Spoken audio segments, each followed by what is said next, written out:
All right, what's up, Detroit Lions fans? We're taking over this town. Thank you all for coming in. Let's go around the table and introduce everybody. Jim, what's up, my man? What's up? Just ready to talk some football. We're getting so close to the season now. It's getting pretty clear who will probably be on this team and stuff like that. There's a little bit of a debate. Just a bunch of great stuff to get into tonight. I appreciate you having me on tonight. Yeah, sure thing. What's up, right or wrong? What's going on, PD? Yeah, I mean, I think Jim said it perfectly, but there are some topics tonight that I think are definitely going to start some debates, so I'm excited to get into this. All right, Luke, how's it going, my man? First of all, can we just take a moment to acknowledge that intro? That was freaking awesome. Can we just take a moment for that? God, that I was all jacked up like, yes, where's my cleats? Somebody hand my damn cleats. All right? What's going on, ladies and gentlemen? Man, get yourselves ready. Get your popcorn, get your beer, get your Coke, get your Pepsi, and in my favorite, some good old H2O, and let's talk some football. I'm ready. Let's go. All right, what's up, OMG, my man? How's it going? I'm good, man. What's going on? I feel good, man. And I'm on one, too. I just had me a large peanut butter cup blizzard from Dairy Queen, so y'all got to watch out, man. I'm ready. You wait a minute. Did you say you on one off of the blizzard? Oh, Jesus. Hey, I ain't gonna lie, man. It's been 2 days in a row, man. I had to go and get one. Dairy Queen 2 blocks down the street, so. I ain't mad at you. All right, J-Mo, how's it going, man? What's good, everybody, man? Y'all know it's the DSA Round Table. I'm excited. Yeah, I'm with Luke. I wanted to cut my camera on because I was literally dancing the whole time. I was so pumped. I mean, I'm like, this is the greatest. I was dancing the whole time like I'm in the club. I'm like, I'm ready to kill these dudes. Let's go. I was amped, bro. Like, listen. Notice I ain't asked for no helmet. I'm like, just give me my cleats. I don't need nothing else. Just give me the cleats. Yeah, I was turned up. Like, yeah, that intro was amazing, man. But let's go, man. Let's go. All right, who do we got in the building today? We got Kyle Webb, we got Valerie, we got Devin99, we got John Stone, we got JGB. What's up, guys? Rich Law. You can call me Funk. Rich, I already said Rich Law. And Laura Wayner. I don't know if I said your name right, but yeah. No, but like that song is that I started the video with is called Cowboys from Hell. And in the video it says we're taking over this town, and in this show we're going to be taking over this town right now. That probably didn't sound good, but whatever. Let's get into questions. Cory Undlin will be calling the defense this year. What are your thoughts? We're going to start with you, Jim. What do you think about this? I think it's actually a good thing. I think it frees Patricia up to do other things. It's still going to be Patricia's defense. He's still going to have the final say, so to speak, in the game planning and stuff like that. But I like the fact that that's off his shoulders and that he can concentrate more on other things that he needs to concentrate on. I think it's a good thing for us. All right, I like it. Ryder, what do you think about this? So I said this last week, but it can't be worse than Paul Pasqualone. Rip keeper.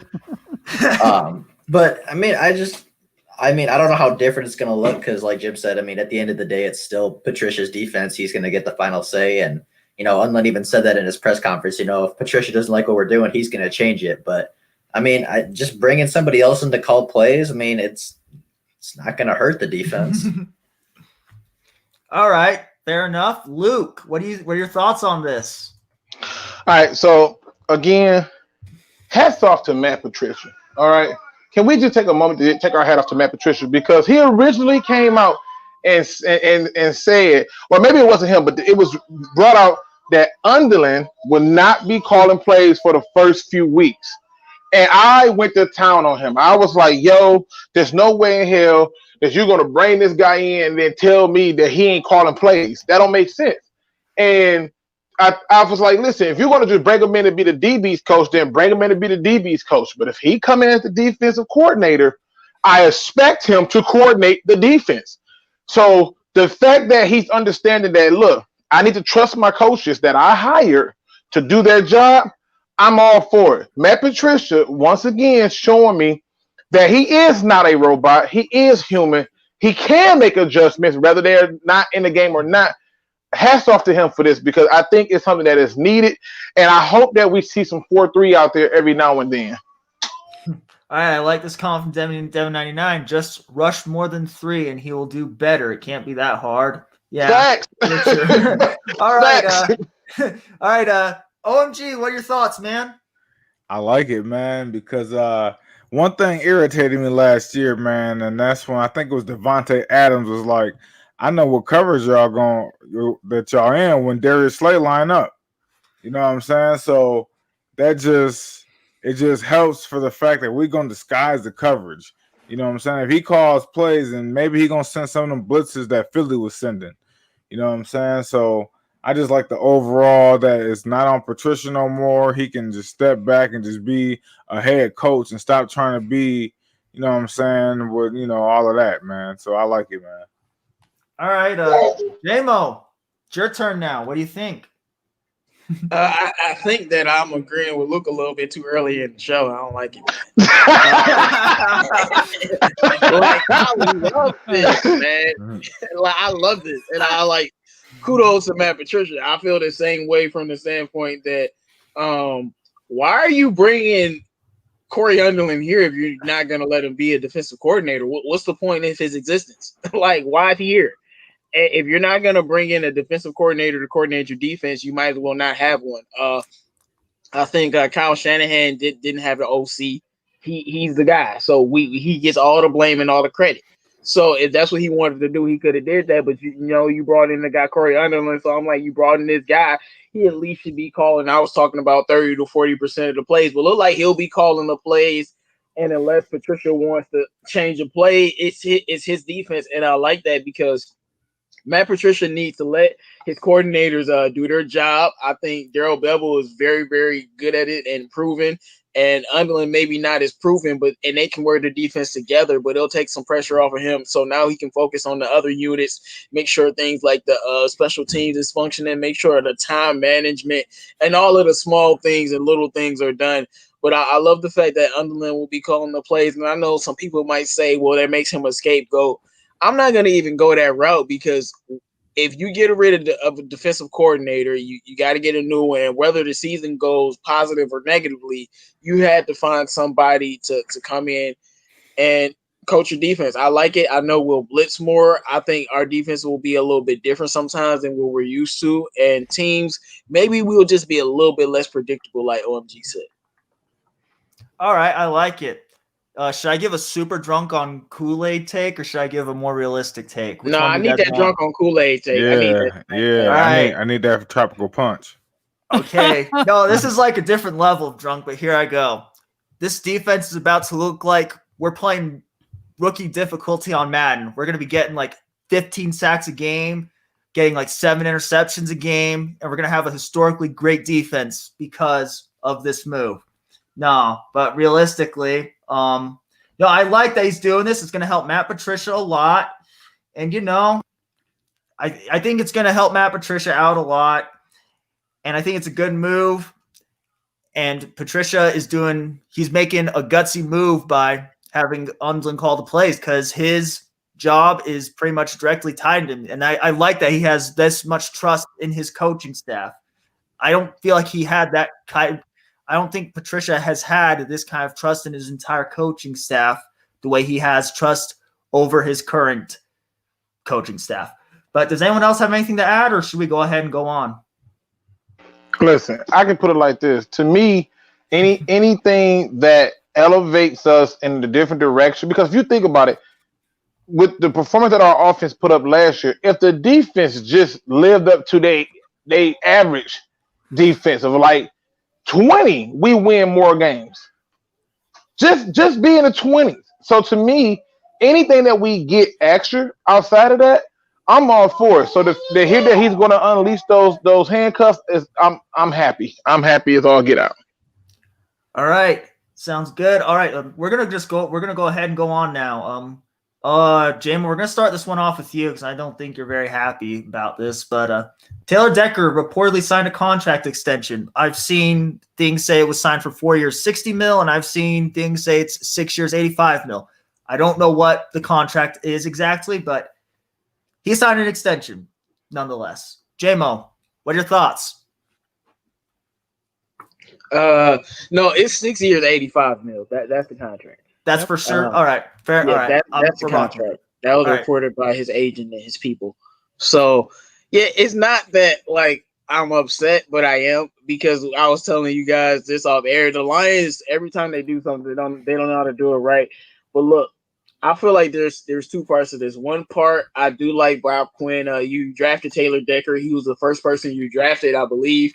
If you're not re-signing him, then what are you doing? Like, you deserve to be fired before the season starts. So they had to give him a contract. It shows that they're trying to build stability with the O-line. I saw Ragnar talking about it. So the O-lineman, I guess they can feel some type of stability.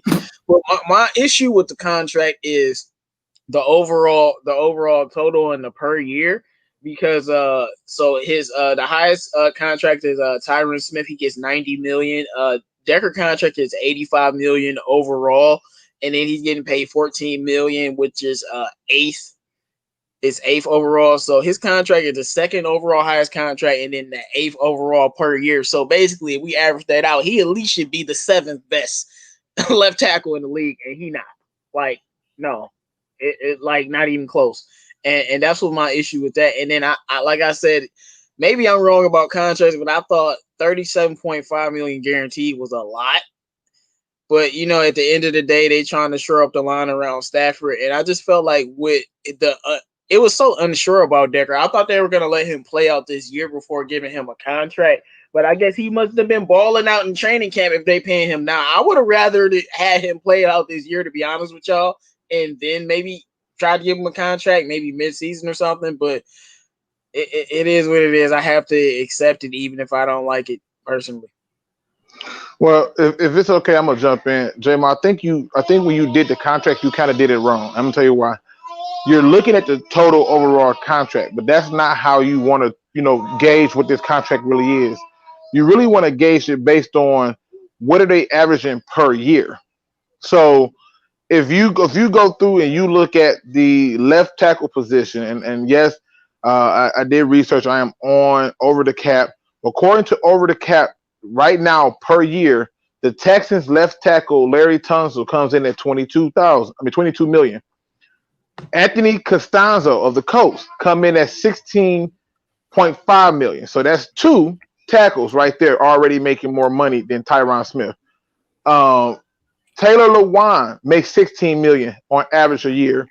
Nate Shoulders makes $15.5 million over that year. Cardinals DJ Humphries makes $14.75 million over that entire time. Yeah, I would say Tyron had the most expensive contract per year. No, I know that. Decker is eighth on the list at $14 million with all left tackles. I said that. Yeah. So he should be the eighth best left tackle, and he's not. At least I would say 7, just because of that total. That total contract does matter if he stays here for the total 6 years. But it don't, because the 6th year they have an option where they can just dump him for cap reasons. That's in the contract. So he was avoidable last year. Yes. So it's voidable. It's like they don't even have to. They look. I don't want you. I don't want your money. You out of here. And that's an easy out, which is something that the Lions have been doing a lot of lately under Bob Quinn. So shout out to him for that. But to me, I'm gonna tell y'all why anybody who hates this contract or who hates this signing are delusional. And I'm gonna tell you why. We needed to sign this. Okay. I know that somebody's gonna say, Luke, you crazy, but damn it, I'm sick of us drafting people in the first round and them walking in free agency.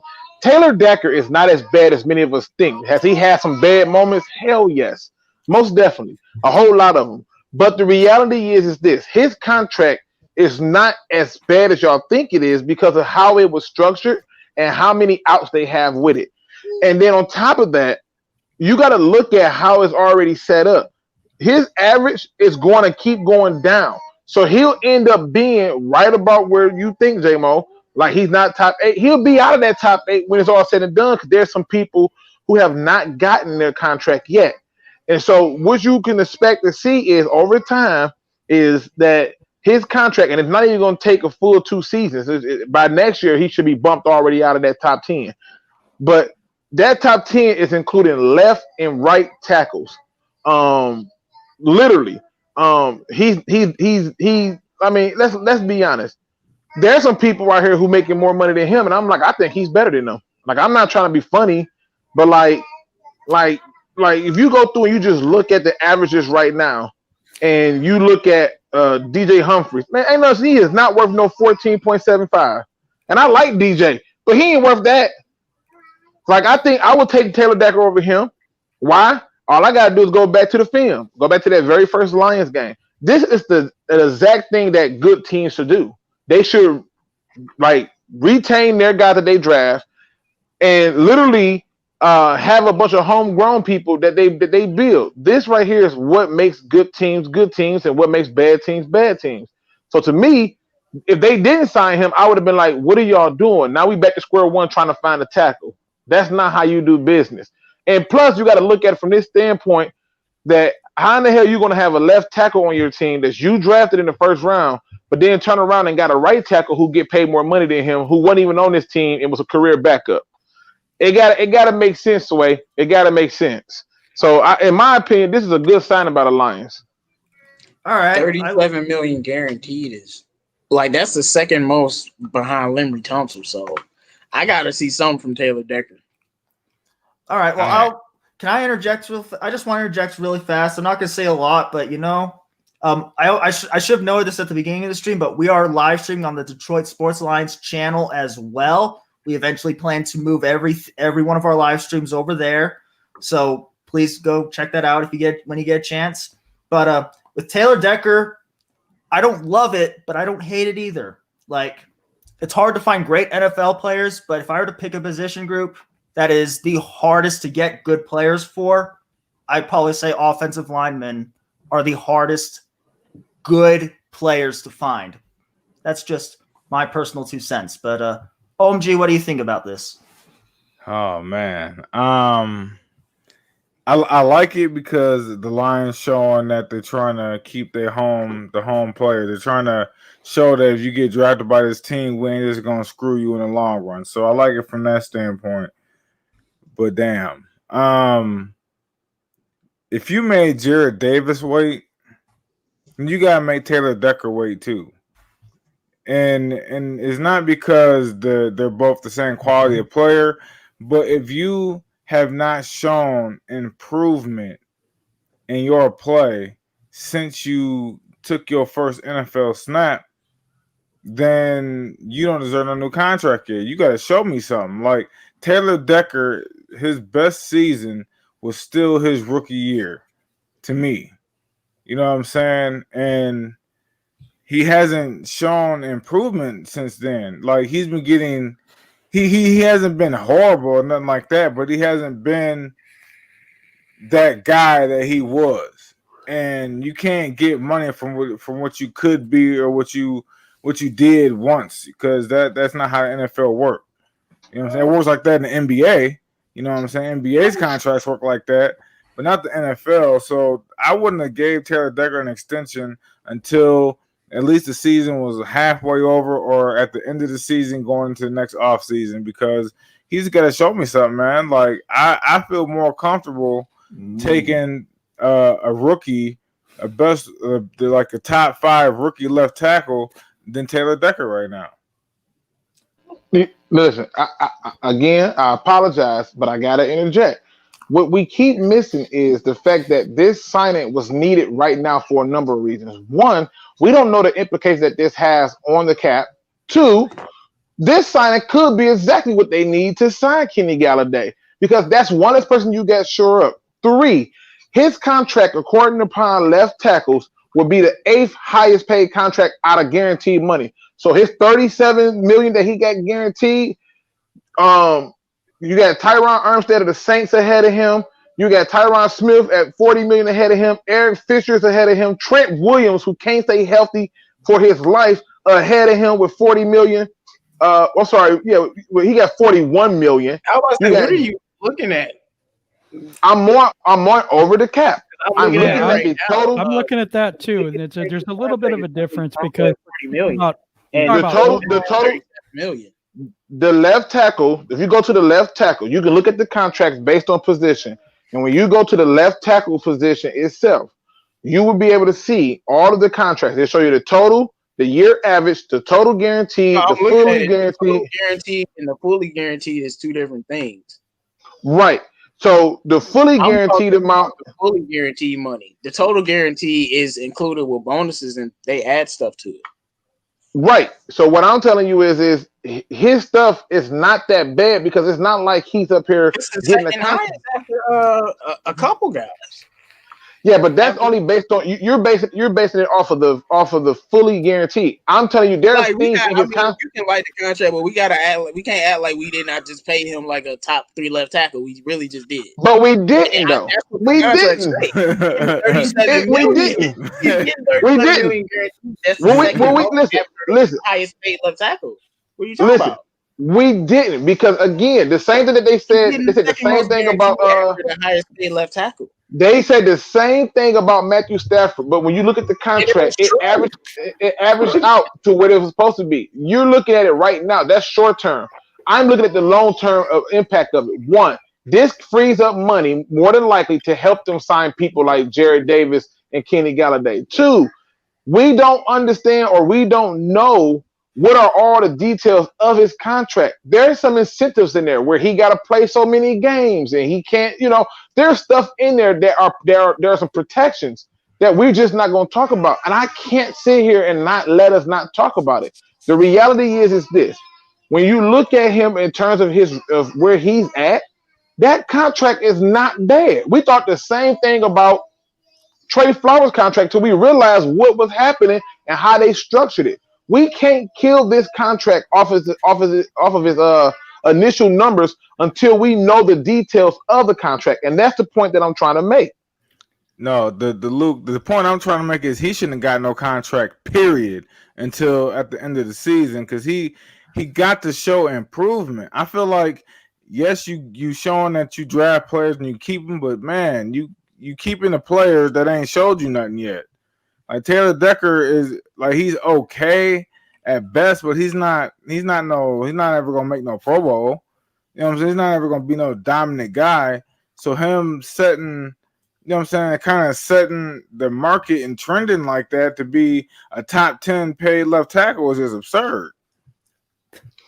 I just find it intriguing that we can sit here and we're gonna sit here and crucify this contract. But we was all hyped. Most of us were most of us were all hyped about the $6 million we gave Danny Amendola. But we gonna act like this contract. I'm just pointing out. We gave bad contracts to Danny Amendola and Chase Daniels. Like right now, Chase Daniels made more money than Cam Newton. Okay, yeah, all I'm pointing out to you is true, man. I was going crazy about the Chase Daniel contract. Like I said, this contract is okay. We had to pay him because you signed him, but that guaranteed money is a little high, just like it was with Big V. I feel the same way with Big V, and that total contract is a little high. Like he went from getting paid I'm just looking at it, $2 million and $10 million guaranteed per year to getting $14 million per year and $37 million guaranteed. That's a lot. Like I said, I expect a lot from him now because he has to live up to that contract. Yeah, I don't. All right. I just don't see Go ahead, it. BD. I don't see it. Go ahead, man. I would love to say something about this too. We gotta get Jim and Ryder out on this topic real fast. I honestly, I'm kind of on Luke. The contracts, like honestly, by next year, it's probably not going to look as bad as it looks. Like it barely even looks that bad. Not right even now. close. No, Not but, even like, close. Actually, I have a question for you, Luke. What position is the hardest? What position group is the hardest to solidify in the NFL? Like I personally say, the offensive line.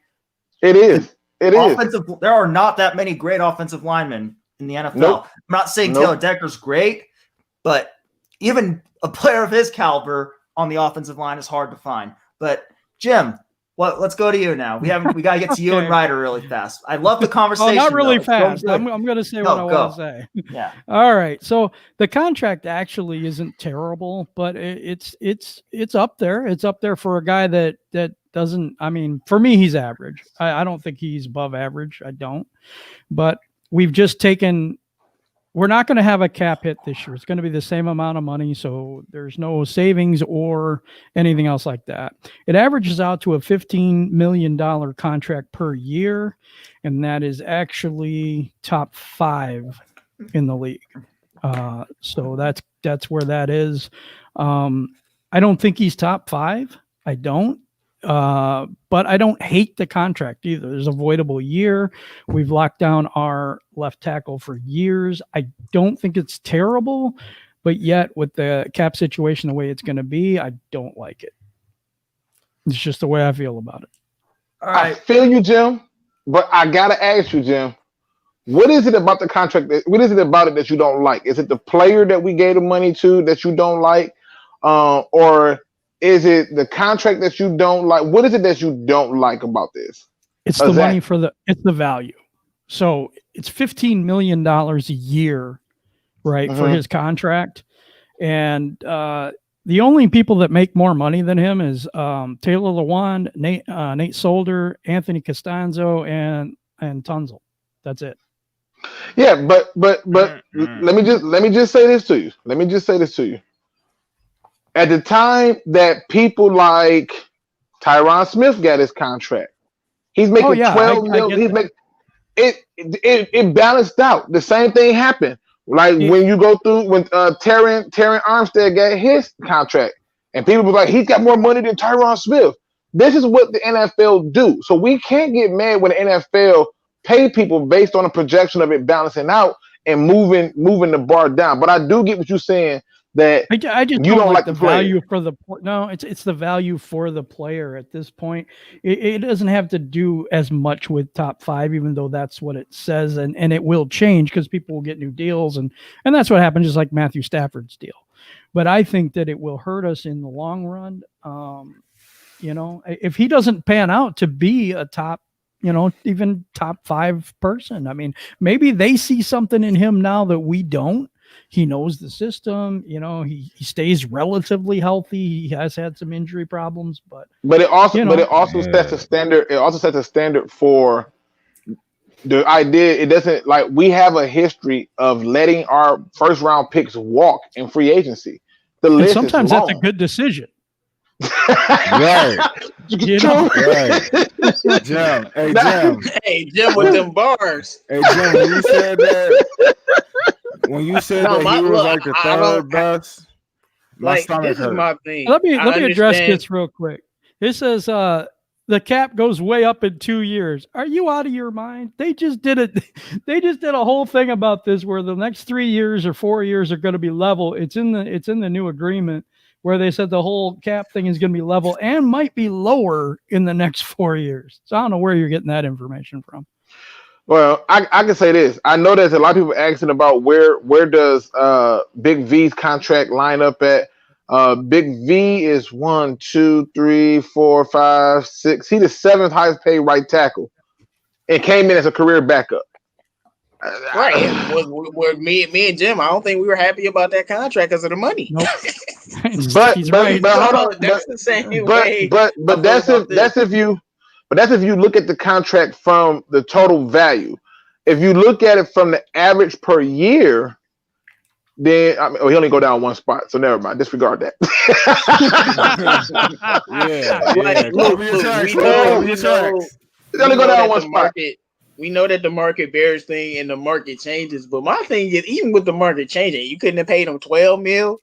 You had to, it's just crazy how much we paid him, and mainly the guarantee. I think the guarantee money is a lot. I really do. For a guy like Taylor Decker, who is just average to maybe above average, like OMG said, his best season was his rookie year. So we'll see. Yeah, man. I just feel like we always spend the most money on the dumbest stuff, man. I'm for real. Look, all right, last 2 offseasons we gave Trey Flowers a $90 million contract, and he's not even a speed rusher or none of that. He's a quote unquote balanced. You know what I'm saying? Like, come on, man. You gotta get sacks if you're getting that money. You know what I'm saying? And I feel like if you a left tackle or a right tackle, you got to, you know what I'm saying, beat them speed rushers. Stop the power rushers. Like, speed and power, like, frustrate Decker. You know what I'm saying? You got. Hey, OMG, man. They say he a beast in camp, dog. So I don't care. We gotta believe this imaginary hype. I mean, so is Miles Killebrew. But what that mean? You know what I'm saying? Miles Killebrew is a legend in camp. He's like a legend. He's a first stringer in camp. I mean, but Kenny Galladay is he's proven to be that deal. But talking about him in camp is what I'm talking about. Yeah, but Taylor Decker, I mean, got hurt. Jared Davis, I bet you Jared Davis looked good in camp too. So I don't know, he man. sure did. You right? yeah, man. All right. Hey, all had right. two solid seasons though. All right, let's get Ryder's take on this real fast. Or not real fast. Ryder, what's your whole opinion over Taylor Decker's contract? So I don't know where you guys rank Taylor Decker as far as left tackles in the league. Personally, I would put him, 12 to 15, somewhere around there. Average to above average is, what a lot of people think of him. And you guys are talking about Taylor Decker like you guys could go out there and do what he's doing. Like, average tackles are not easy to find. Above average tackles are not easy to find in the NFL. And I'm not going to disagree and say that we didn't overpay him a little bit. But if we did not pay Taylor Decker this money, somebody was going to. Like, if we let him walk at free agency. Thank you, Ryder. Talk to him.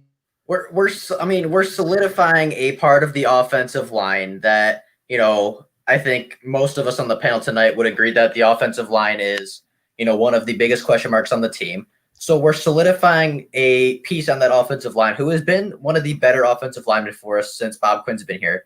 We're solidifying that for 6 years. Right. But you guys act like Taylor Decker is trash, but he's really not that bad.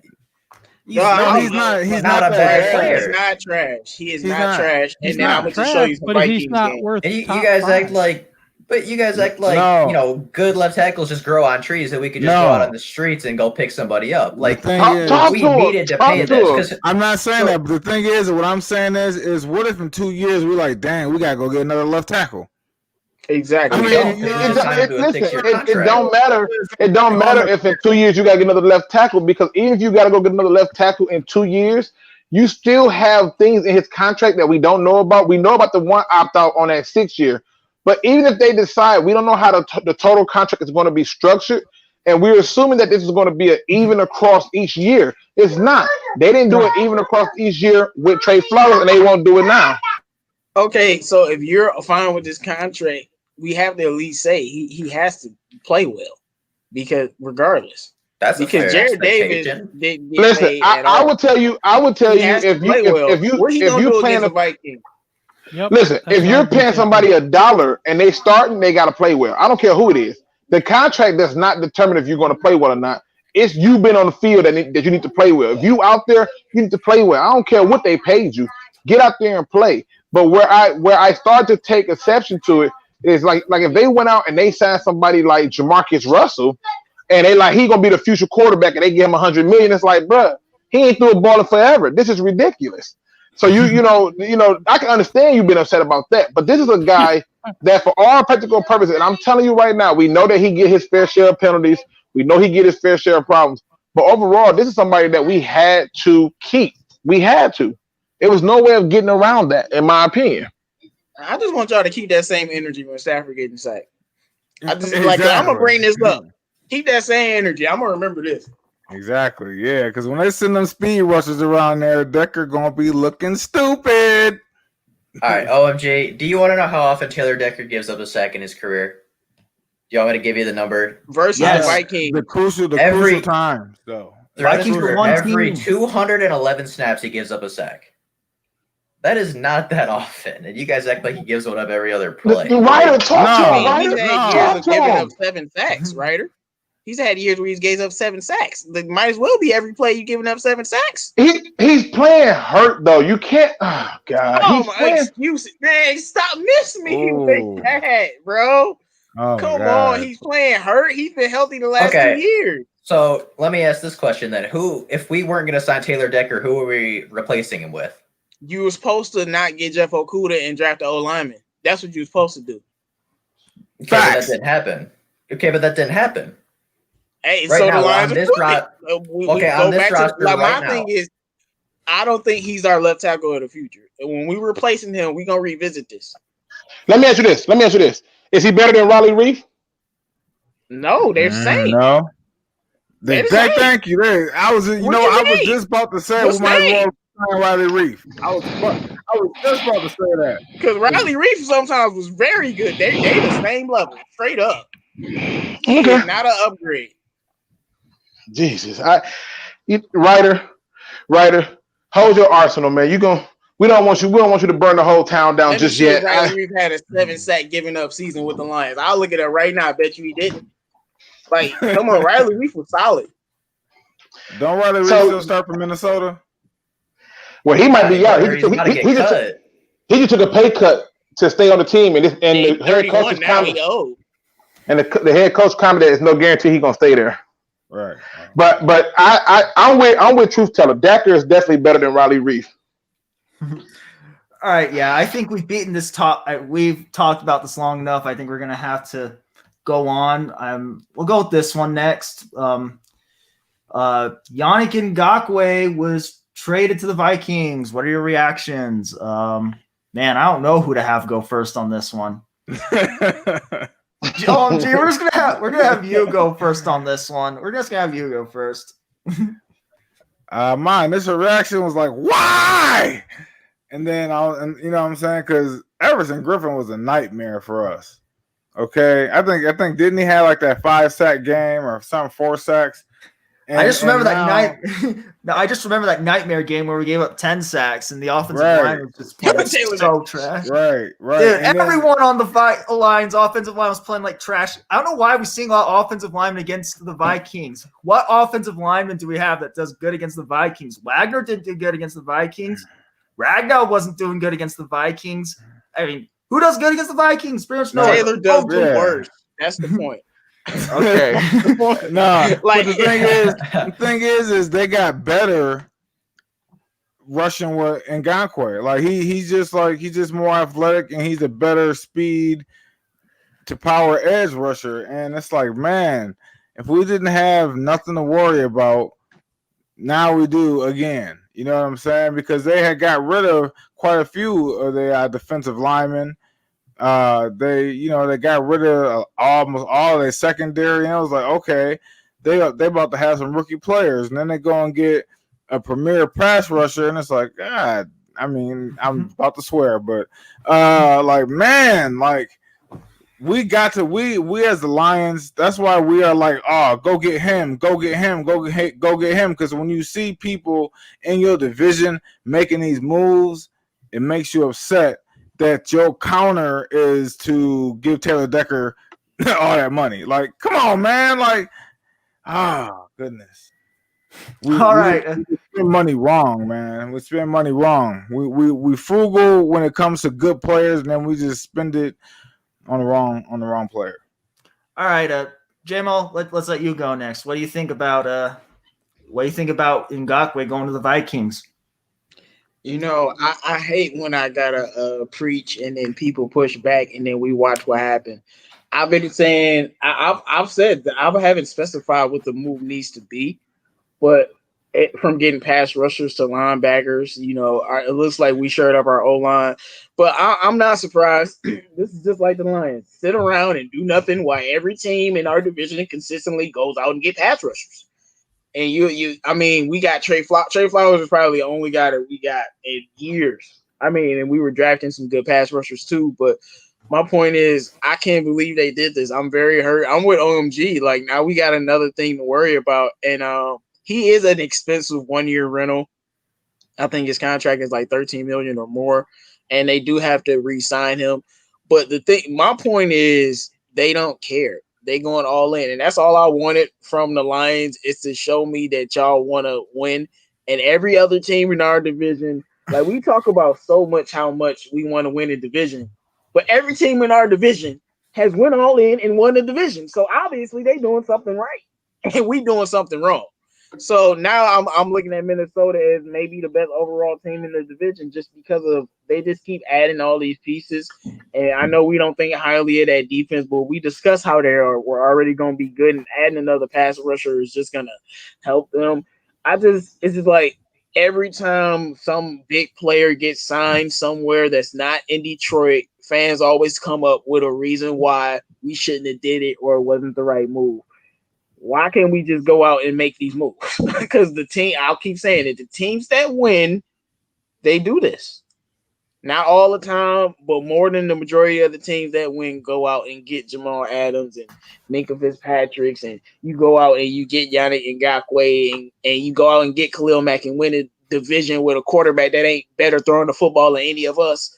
Like, it just is. It is what it is, man. Like, they went and got Khalil Mack and won with a guy that's not better throwing the football than Jake Rudolph, bro. Come on.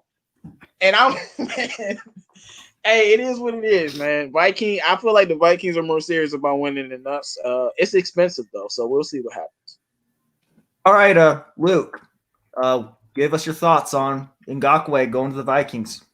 I swear I did not anticipate this being the day where I'm just on the other end of everything. What the hell are y'all? Listen, people. One, I don't care. Two, good for the Minnesota Vikings. I'm not worried about Ngakoue. Y'all keep talking about Everson Griffin. That wasn't who was whooping us up. Daniel Hunter did more damage for the Vikings, which is why they told Everson Griffin bye. He was the real problem. So now, guess what? I'm not concerning myself with the Lions not going out and getting Ngakoue, because he does not fit the system here. You can't take this guy who's a 4-3 DN and plug him in to a 3-4 style defense. Okay, you cannot do this. It just don't make sense. Okay, but at the end of the day, anybody who don't like it need to just take a second and think, what difference would it have to make if the Lions go out and get Ngakoue and sign him? It's just going to be something that you have to look at as either a necessary evil or not. The reality is this: they still got to re-sign him. So if we trade a second and a fifth, then we got to trade a second and a fifth and re-sign him. On top of re-signing Kenny Galladay, on top of re-signing these other young guys like a Jared Davis, and now we know Taylor Decker is obviously re-signed. I don't understand what this is about. So I just want to kind of look at the years. Last year, Everson Griffin, 8 sacks. Yannick, 8 sacks. Everson Griffin, 24 quarterback hits. Yannick, 15. Daniel Hunter, 22 quarterback hits. 14 and a half sacks. The real problem was goddamn Daniel Hunter. We keep talking about Everson Griffin and, they got Yannick. Here go another fun fact for you. Yannick didn't do nothing without a defensive tackle. Who was the Vikings defensive tackle? I'll wait. Wasn't it Linval Joseph? Who? No. No, he gone. Next. He gone. Next. Opted out. No, you said who was his No. I say who is their D tackle? He has not, in all his best seasons, there was talent all around him, but the D tackle was the number one position. And when I looked at his numbers sucked in every game where they didn't have a defensive tackle play. Now, they were supposed to have Michael Pierce this year, but he opted out. So, again, who in the hell is they D tackle? I'll wait. This is the thing. We sitting up here We sitting up here getting all Andy up and getting all hype about Yannick. We don't need him. We don't need him. He wasn't going to come in and help us do nothing. Not with the way we run our defense. It's not about the name. It's about the scheme. The thing that we asked for, we're getting. We can't bitch and moan about it afterwards. And that is, can we draft players based for a scheme that's going towards a direction? They're doing that. Where does Yannick fit in on this? Where? Where does he fit in? Show me. Where you going to put him at? Where you drafted Julian Okoye to play? What are you going to do? Stand him up? Hey, this is coaches dumb. will find a position for you to play. Like that, I'm that's with like you. saying, I'm with you. I'm saying? Like that's like saying you got Tracy McGrady, right? And you want to add him to your team. And it's like, but he don't really fit our team. You better make T-Mac fit your team. Okay, but again, this is what I'm talking about. We can't be up in arms on this when our coach is flat out saying, I'm not going to put a triangle into a square. He's literally telling you he don't fit what we doing here. And I'm not wasting the resources on the guy that I got to find a position for. Either you fit what we doing or you don't. It is what it is. That's like these women who run around here with these high heels on, knowing damn well it's killing their feet and it's too damn small, but they gonna make it work. No, don't make it work. Get the right size shoe. Right. I mean, so I didn't want us to sign them anyways. I wasn't like, we got to sign Ngakoue. I wasn't on that bandwagon. But I'm just like, dang, man, why does this always in somebody in our division that get a player that's out there that's a premier pass rusher or something like that, But you gotta understand something, man. You gotta understand something. Why did he want out of Jacksonville? Calais is gone. All the deep tackles is gone. You got Telvin Smith don't sat out. Okay, they don't got rid of Jalen Ramsey. Why did he want out? Because he knew that they're gonna pay me to be here, but they're gonna pay me to be here and lose. Right. So my question is this: how does he help the Lions? I'm not giving up a second and a fifth for a guy who don't fit up. If he's a 4-3 team, I'd be like, bet. But I'm gonna tell you how the Lions can neutralize him and not make him matter. The same way every other team did, run the ball directly at him. He'll get off a few blocks here and there, but when you got a fullback coming right off of that block, he's null and void. I'm not worried about no damn Yannick and Ngakoue. I'm not. Now, Daniel Hunter, that's another story. My spirit's a little gets down when I hear his name. Kind of put just a little bit. But we got to stop this. All right, we gotta get your writers today. Thank you, Jim. You threw on fire tonight. You threw your own fire tonight. I can't be mad at it, but we do gotta get the two. You gotta get these guys' takes. Jim, give us your thoughts on Yannick going to the Vikings. I agree with Luke that Ngakoue does not fit our system, but he goes to somebody that it does fit their system, which really hurts us, to be honest. I was looking at Minnesota as not being a great defense, which I still don't think they're going to be a great defense, but he's going to help them a lot. And like I said, I'm glad we have Taylor Decker now to stop this guy. He only gave up 10 sacks in one game last year to the Minnesota Vikings. So let's hope we improve that. There's just a lot here. So, okay, other teams go ahead and they make these big splash plays, and we're not making these big signings and stuff. And I get JMO's point. They go ahead and they're making waves to go ahead and improve. But who's the player that's putting us over the hump? Answer me that. It's not Ngakoue, I can tell you that much, because Luke was spot on. He doesn't fit the defense. So who is it? Who's the big name guy that we're going to bring in here that changes the team and helps us to win? I don't see it. I don't think Clowney's the guy. Everson Griffin bothers me just because of there's some mental issues. There's some stuff that's behind the scenes on him that I worry about. And, he's a little older, stuff like that. But who's the guy that's going to put us over the hump? I mean, that's kind of the point. We re-signed our own, which I'm not totally thrilled with, but you know what? Writer says, hey, it's hard to find a left tackle in the league. I don't disagree with that.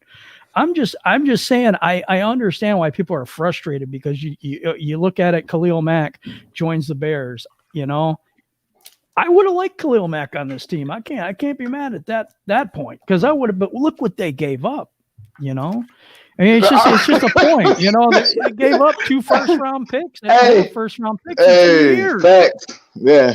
So, I mean, And that's why when you said that, I'm like, you didn't mind it, and then when you like, but look what they gave up. I'm like, okay, he good. I'm like, I'm not getting 2 firsts for Cookland, but Khalil Mack fits what we do here.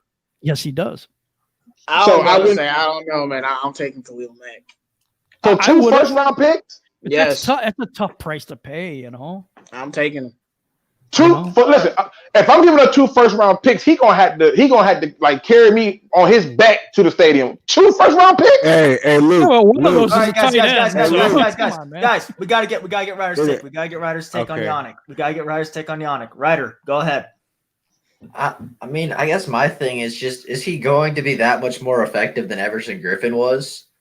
Like Luke was just saying, the stats, like they're exactly, but like if you look at how they play, the stats, they're exactly the same. And Yannick is, in my opinion, going to hurt the Vikings more. Was he playing for the Vikings last year? No. All right. That's a different team. He's playing. Everson Griffin was. Who's on that D tackle? Josh Allen. They still got Josh Allen. Who they drafted, who balled out for him to take them pressure off of him. It don't matter. They got Miles Jack. I mean, like, we're not going to act like they ain't had no talent over there last year. Right, but what I'm telling you is this guy. I'm saying an old Everson Griffin compared to a young Yannick with Mike Zimmer in that defense. I think Yannick will be much more productive. Definitely. I don't think Yannick will be that much more productive than Everson Griffin, and I think he's going to hurt them salary cap because you already see they're talking to Riley Reef, their starting left tackle. And they're saying, hey, take a pay cut or you're not going to be here. And, Mike Zimmer came out and he's like, that's still not a guarantee. I think that, they're tight on cap space. And, yeah, they made this huge splash move. Everybody now is, the Vikings are going to win the North. But when they don't have a left tackle and Trey Flowers is coming off that edge beating a second-string left tackle and going strip sack and Kirk Cousins and we return it for a touchdown to win the game, y'all are going to be happy they traded for Yannick because they're not going to have anybody to protect anybody else. Because Riley Reef is about to get cut because he's not going to take a pay cut. And they're just going to replace him with nobody? Well, who are they going to go out and get? I'm just saying, I'm sure they have a plan. Listen, I'm not worried about Minnesota's. They got a plan. They got a plan, but we ain't got a plan. You said that they got a left tackle and Taylor. Trey Flowers is going to destroy the. No, man, stop that. Because Dalvin is running down our throat. It ain't mattering about the left tackle. So I don't think them losing Riley Reef is going to make or break that team. That's what I'm saying. I don't think Dalvin Cook run down our throat this year. I don't. I hope not. Jared Davis bulked up for that. It's not a Jared Davis problem. That run problem has been stopped with having somebody as big as Danny Shelton there. That's a lot of man to move. People forget during that 2000 Baltimore Ravens defense, they had Sam Adams and Tony Saragusa. They didn't get no sacks. They just took up space. They was big and unorthodox and unnaturally fat for no reason, and he gave us space. So, it didn't matter. And one of the things that people forget with our linebackers is, especially Jared Davis, he takes great angles. He's very good at hitting his key and taking on a number of different things. I'm just telling you, I'm not worried about them running that, but I think Ryder is on to something. What is the point of us drafting Julian Okoro if he can't generate pressure? If he can't do that for us and still be able to drop in coverage and use his athletic ability? Yeah, I get air quotations. If he can't do those things, what's the point? And like I said, we can't say that you don't think they got a plan. If they get rid of Riley Reef, then whoever they bring in at tackle should be getting beat up. Because Riley Reef ain't that good, they ain't just gonna magically find a great left tackle. We gotta stop this. I don't think Riley Reef makes or break that team at all. All right, let's go ahead and talk about let's talk about this question now. I'm sorry to cut you off, guys, but we got. No, you do your thing, man. Do your thing. Keep it going. Yeah, we got to move on. All right, OMG, we're gonna start this off with you. Should the Lions go after Alvin Kamara or Leonard Fournette? Kamara, no. I say no on Alvin Kamara just because he's not he's not a real like a every down type of running back. You know what I'm saying? And the price you're gonna pay for Kamara is paying him like he's an every down running back. So I would say no on Kamara. But I would like Leonard Floyd. Okay, Leonard Floyd. Leonard Fournette. My bad. Leonard Fournette is he's like a 3-down back. You know what I'm saying? He can do it all, and he's a power back as well. You know what I'm saying? So when you get a guy who has 2,000-yard seasons in his first 3 years, and the second season he didn't have 1,000 because he got injured, I take him all day because we don't have a 1,000-yard rusher on our roster right now. Nobody on our roster has rushed for 1,000 yards in the season in the NFL. So when people look at Fournette and they be like, "Oh no, I pass," I be like, "What the hell is y'all looking at?" Because we got like some supposedly people who could possibly do some stuff, but we don't have a proven running back. And I would take Fournette, and then I would trade Kerryon with the quickness. So, but that's my take on it. I would say no on Kamara because his body just he's too wiry, he's too long, he's too, you know what I'm saying? I don't like that, man. That's kind of what Kerryon Johnson is. He's too tall, too upright, too long. I just don't like that type of running back.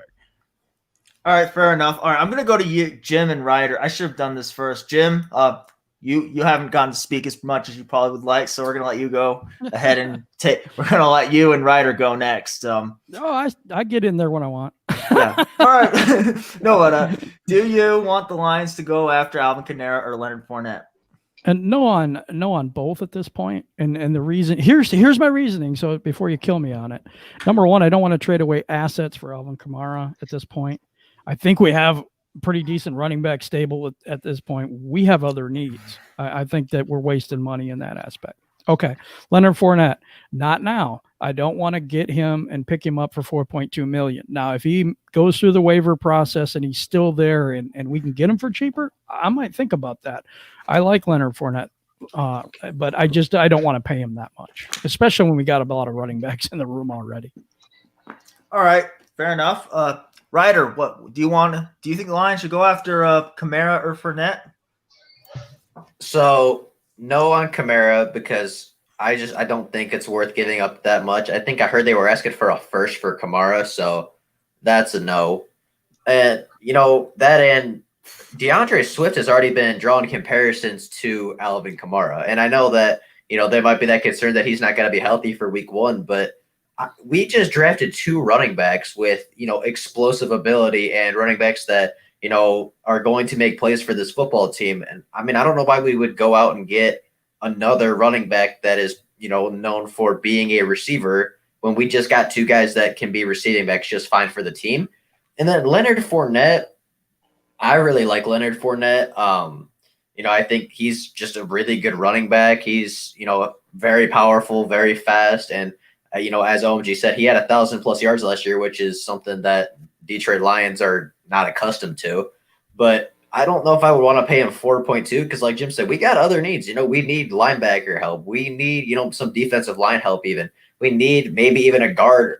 Like, we have other positions of need. So if we could lowball Leonard Fournette, maybe get him in for something really cheap to just compete, and then maybe he earns a spot on the team, then yeah. But I'm not going to go out and spend a ton of capital and a ton of assets on either of these 2 guys. All right. Fair enough. All right. Luke, let's go to you. Should the Lions go after either of those running backs?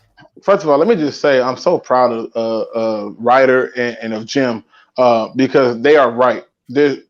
How many goddamn running backs are we going to add? I know we want to run a game, but are we just going to just add the whole entire running backs from every league until we get it? It's like, listen. No, for the reason Jim pointed out, I'm not giving up draft capital or any type of assets for Alvin Kamara. I'm just not.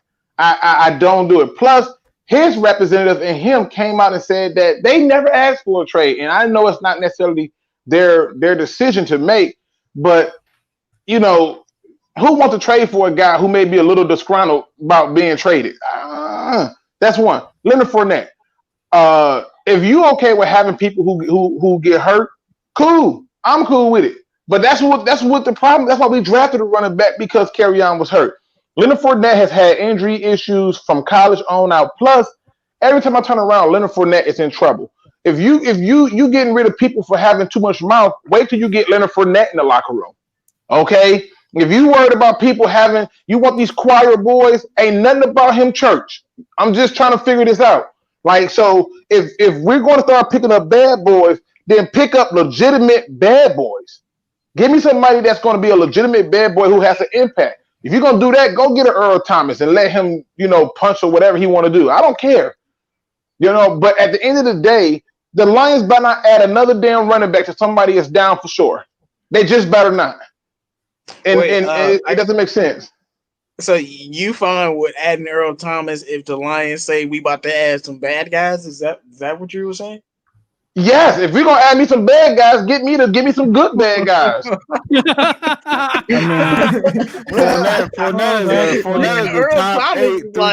Earl Thomas is like top 2 on the head case list, and he ain't 2. Like, yo, listen. All I'm saying is this: if you're going to get somebody who's bad at something, get the best person who's bad. Like, to me, everybody. I've been saying this for the longest. Petty like that, but still. But I'm just being honest though. Everybody been saying this for the longest. When James Harrison hit the market and everybody talking about the Lions can go 2 or 3-4, I was like, we go 2 or 3-4. The first person you pick up better be James Harrison. When people was talking about, the Patriots is trading Rodney Harrison, I'm like, I take him. I don't give a care he headhunt. Get rid of the Dominic Sue. He's stepping on people. Step on him again. Matter of fact, step on him. I mean, listen. Every team needs a bad guy, and if you don't have a bad guy, and Benny Blaze said it himself. He said we need that dog, somebody with a mean streak, and he's right. You need a mean. If you go back to the '91, go back to that '91 Detroit Lions team, they had 3 mean streak dogs out there: Benny Blaze, Crockett, and Jerry Ball. They didn't give a care what you did. They was trying to choke you. They was trying to hurt you. And that's how it's supposed to be. Listen, this is Detroit. We praise a basketball team whose title has been self-claimed bad boys. I want them back. Give me a bad boy. Yeah, go, Luke. Give me a bad boy. Love it. Luke, I love that. I'm just saying. So is everybody on board with Earl Thomas? No. Yes. Listen. Okay. All right, man. I just wanted to know. I mean, listen. If you were Harmon though, but if you telling me Deron Harmon, Earl Thomas, or Deron Harmon, Will Harris, you know what I'm saying. I don't know, man. That might kill our chemistry though. Listen, what chemistry? Somebody yelling at players to get their stuff together. This is what Benny Blaze is talking about. Hey, we don't want Matt Patricia to get in his feelings. Man, listen, and right, we definitely don't want that. Actually, I have a question. Jamo, I have a question for you about Earl Thomas and Matt Patricia. Jamo, you there? Yeah. Do you think Matt Patricia can handle Earl Thomas? Hell no. You know why? Exactly. John Harbaugh couldn't handle Earl Thomas. He's a Super Bowl champion. And I'm not saying, as a head coach, and he's one of the best head coaches in the league, in my opinion, and I think in a lot of people's opinion. Like, that guy's a really good head coach. And to me, the main reason why getting Earl Thomas scares me is because the Ravens is such a good organization, and they're gritty, they're tough, they have it all. How could he not fit there? And that kind of scares me.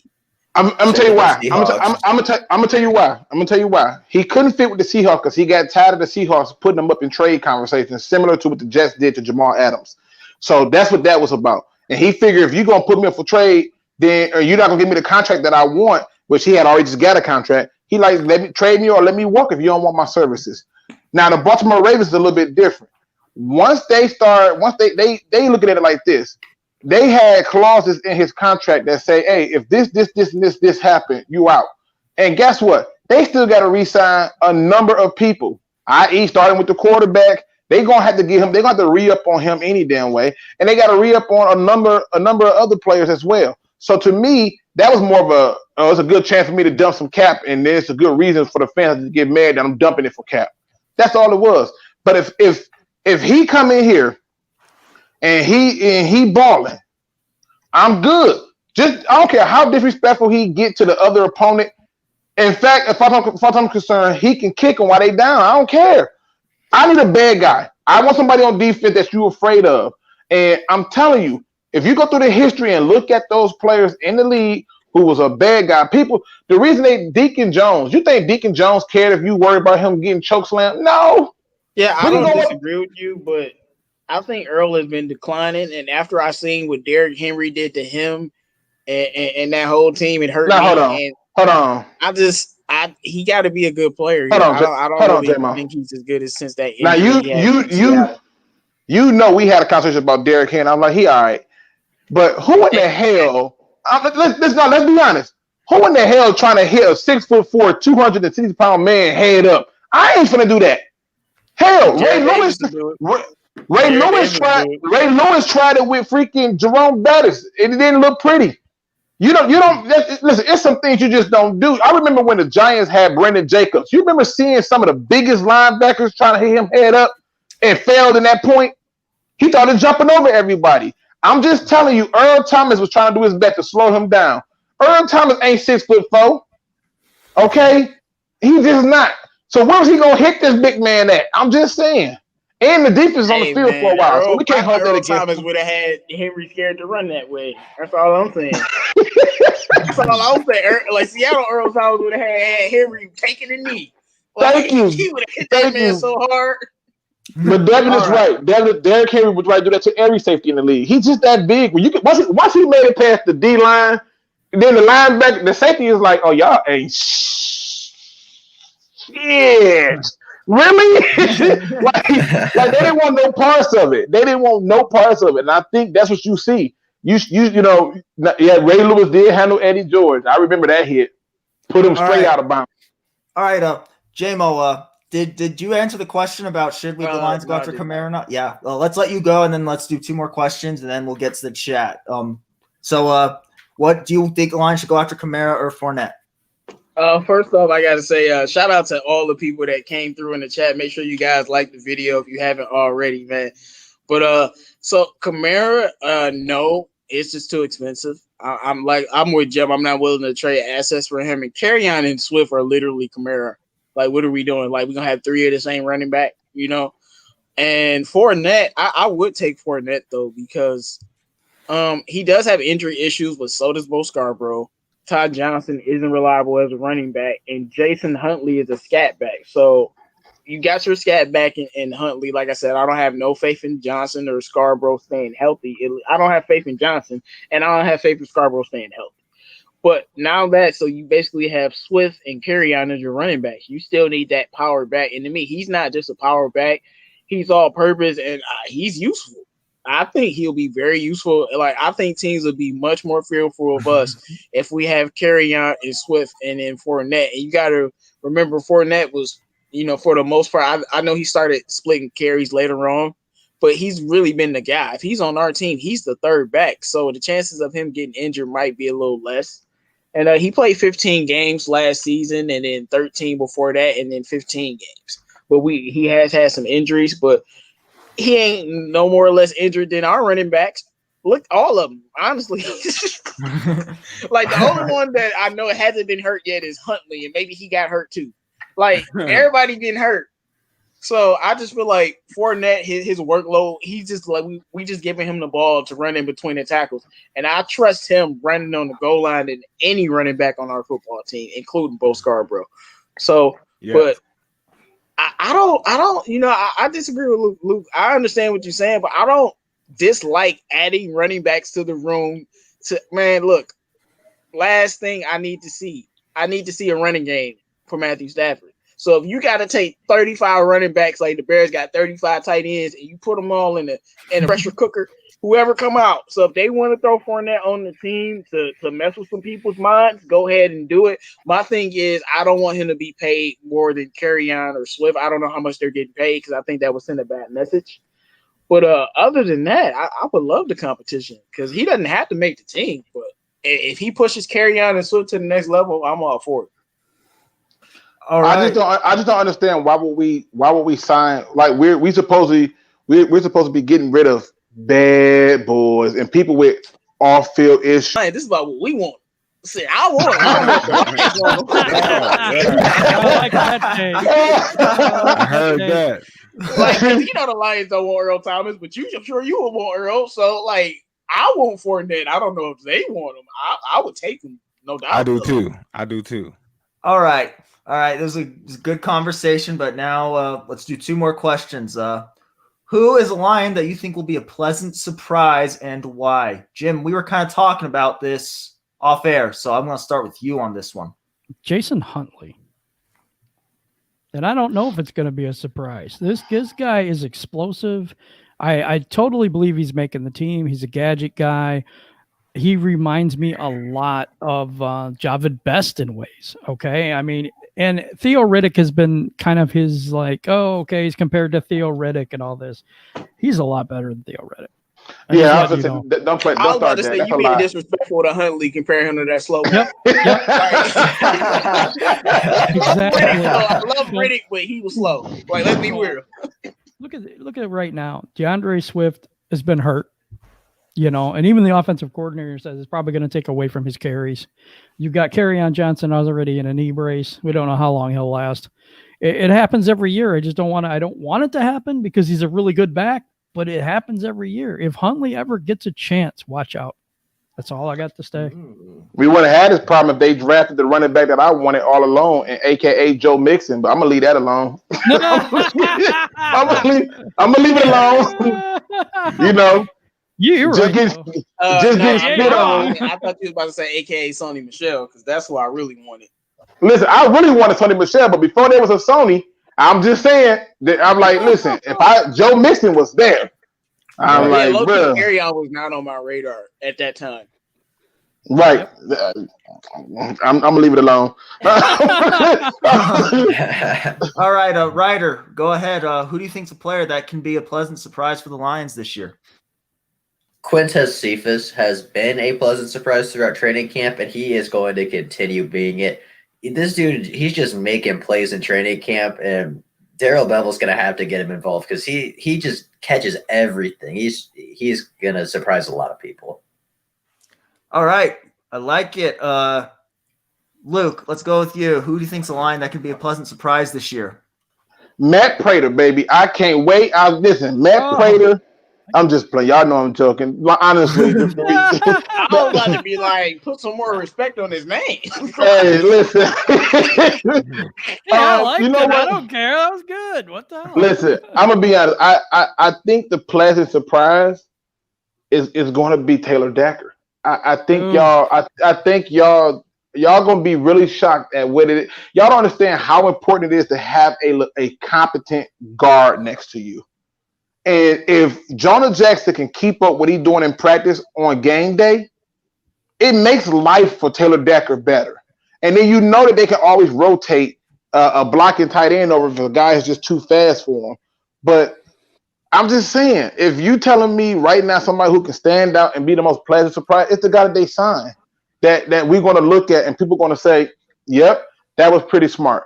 So to me, I'm going with Taylor Decker as my most pleasantly surprised. I know we are down on a lot of our players, and so I think Taylor Decker is going to shock people. But that guard play makes a world of a difference. Mm-hmm. All right, go ahead, OMG. Who do you think's a line that can be a pleasant surprise for the Lions this year? I think second-year player Armani Bryant from Clemson. I think he is a beast, man, who came in and he was injured. And I just think this second year, his full development, full off season, he gonna come in. He gonna be ready to work. I don't think so because he's on the POP. No, you're talking about Austin Bryant, right? He's on the physically unable to perform list. Yep. I mean, he is, but there's a few people who are on that list that's going. I don't know when you have to get off that list to be active for the season, but for the beginning of the season. But I really think he has the talent to do so.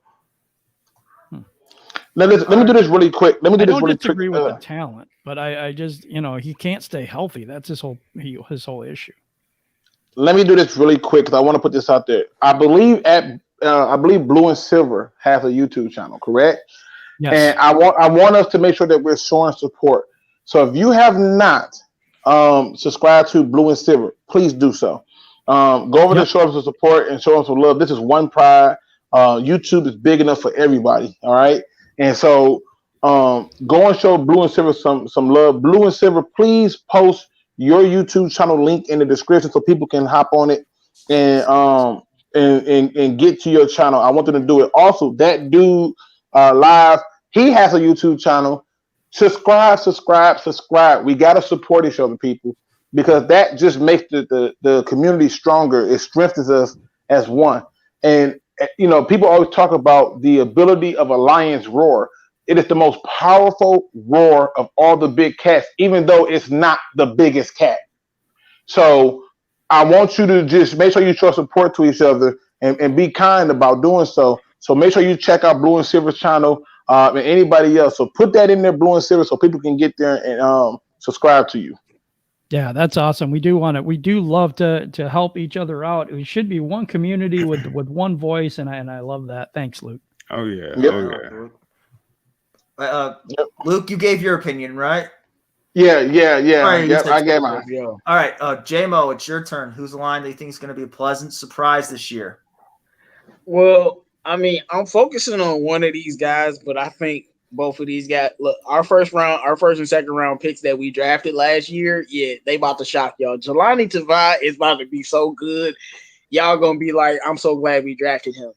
I think he's gonna be a top 3 player on the defense. I really do. I think he's gonna have a breakout season. And obviously, we know with TJ. I don't even have to talk about TJ. I'm just shut up about him. But I think Jelani Tavai is going to have a breakout year. I thought he had a very solid rookie season, really looked like our best linebacker in his rookie season. So I think he's going to have a great year. I really do. All right, cool enough. I guess I'll give mine really quickly. I'm going to go, my pleasant surprise will be Kerryon Johnson. He'll give us almost a full season. He's going to give us almost a full season, 13, 14 games. And he'll give us some. I was trying so hard to keep it in when he said almost a full season. I was like, bro, what? No, time out. He's going to give us almost a full season and a full playoff run. That's what he's going to give us. That's my pleasant surprise. Right. Oh my gosh. I think he can, man. Because I think he can too, though. If you look, him and Jared Davis, you can tell they feel the pressure because they came in this camp looking like superheroes.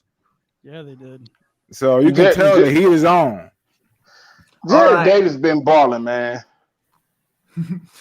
All right, yeah. Next question. Yeah.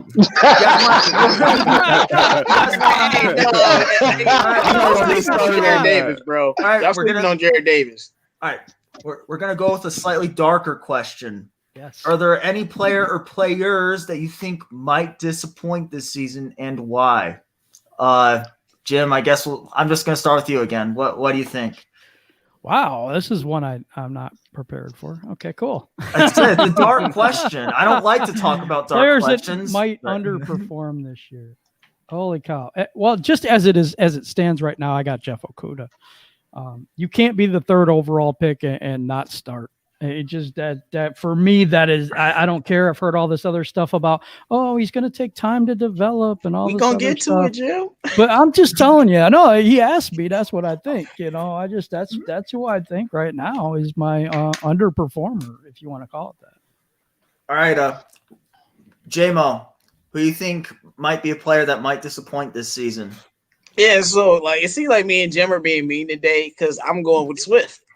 Nice. I think a lot of Lions fans love Swift, and I love him. Like I said, I've watched him for 3 years, but I think expectations have been a little bit overblown for him.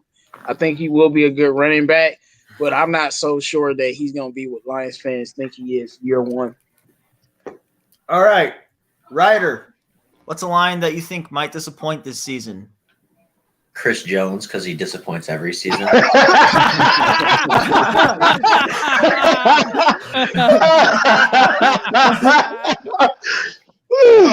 Chris Jones, because he disappoints every season. Good point. Do you got anything else to add to Christian? Or you done? No, that was kind of it. But Jeff Okudah, I agree with Jim's point. He kind of took mine. Just if you're taking with a number 3 selection, you gotta start. So I feel like if he doesn't start, people are gonna be very disappointed. All right, OMG, who's a line that I don't know why I keep changing. Who's a line that you think might not live up to expectations this year? Only reason why I'm picking this player is because your expectations are so high for him that I don't know if he can live up to the expectations that we fans have set for him, and that's Matt Stafford. I don't know, because people always talk about, man, he could possibly be in the MVP vote. He could probably, if he does not play to that high of a level, then it's going to be disappointing. He can't be an average quarterback. You know what I'm saying? He has to live up to that MVP, almost MVP caliber, and he has to start showing that he's clutch in big games, not just clutch against teams that are middle of the road or bad teams, but against the top teams, he got to do one of them comebacks. So he got to lead that game winning drive. And I think if he don't do any of that, then it's going to be a letdown. And I feel like our expectations are so high for him that it's going to be easy for him to have a down year, sort of say. I mean, he won't have a down year stats wise, but for us overlooking it, he will. All right, I ain't mad. Now listen, I ain't gonna lie. I paused for a minute because I was waiting on J-Mo. I was like, oh, why he say Stafford of all the people? That's like a trigger word for J-Mo. It's for me too. I'm with J-Mo on that. Every episode, so I'm not surprised, man. But I would tell you this, OMG, if you turn out to be right, then we ain't going nowhere as a team. Best believe that. Yeah, I mean, I still think he's gonna have a good year, a decent year. But we're all putting Matt Stafford like he's gonna be in the MVP talk. You know what I'm saying? I agree. I think he. I'm just asking why. I'm just saying. But that's a lot to live up to, though. Oh, you know what I'm saying? So I'm saying if there's one person to disappoint, it's gonna be him, because we basically got, you better be in the MVP talk or you basically having a bad season. Well, no, I don't think you have to be in the MVP talk. I just think a lot of Lions fans think he will be, and I definitely do, because we just looking at how successful the offense should be. If the offense is that successful, he's automatically in the MVP talk. That's usually how it works. So, and in 2016, he was top 5 in MVP vote before that injury. Thank you, offensive line. But I'm with you, man. I understand. But I don't think he's gonna have a bad year. I'm just saying the expectations is high around here, and which is about time. Which is about time, excuses, bro.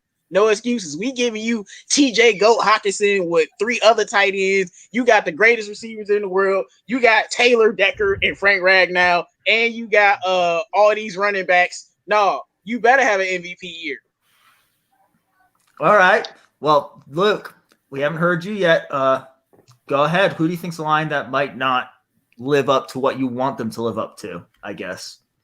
Offense, Kerryon Johnson. I know right now they're talking and saying that, it's going to hurt the carries and stuff like that. But what don't hurt your carries? When the other player can't carry it. And I think he's going to get another injury this year. And unfortunately, it's going to be disappointing because we're counting on having a 2-headed dragon. So we're going to have to just hope that we got the king of all dragons going with Swift or somebody, because I think Kerryon could be a problem. On defensive side of the ball, I think Desmond Trufant, because I think Amani Oruwariye is going to force his way into that starting lineup. And now the question becomes, you pay Desmond Trufant this money, and he's not going to be on the field for availability because he has his fair share of injuries. Now, I can understand Jim pointing out Okudah, and I know that one of the things that Marcus said is, do you expect him to really be that good without an offseason program? And so, but that's probably one of the reasons why he think he's going to be a disappointment.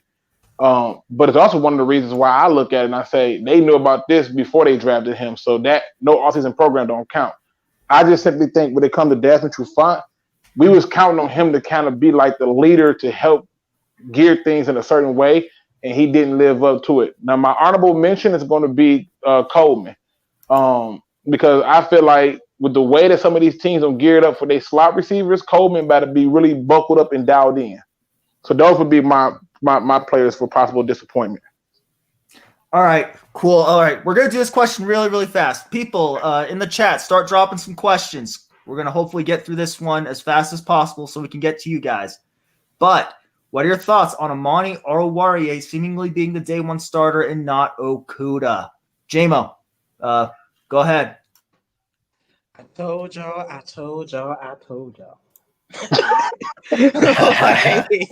and I know Luke was just talking about he still don't believe it. Okay, 2 weeks from now, if the season starts, when it's going to be Amani and Trufant, because that's what's going to happen. I think I've always thought Amani was a stud, and he showed that last year and this year, especially with no offseason program.